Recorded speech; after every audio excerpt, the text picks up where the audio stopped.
Salle 5. La salle à manger médiévale.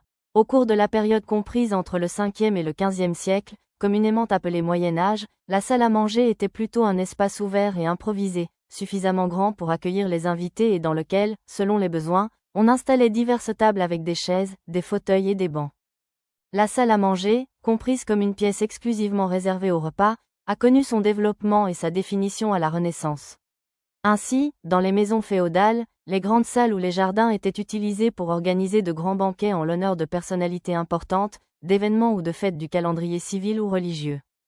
Dans la salle à manger médiévale, chaque élément était placé exactement à sa place, le mobilier, la vaisselle, les verres et autres ornements devaient refléter l'opulence et le statut de l'hôte, en mettant en valeur les victoires remportées lors d'une joute ou d'un combat, ainsi que lors de la chasse, activité très prisée des nobles médiévaux et qui, en plus de fournir de la nourriture, permettait d'obtenir reconnaissance, pouvoir et privilèges.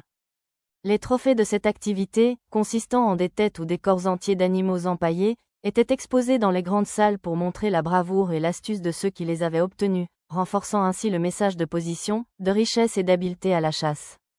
Au Moyen Âge, chaque convive occupait une place spécifique à table selon une hiérarchie préétablie.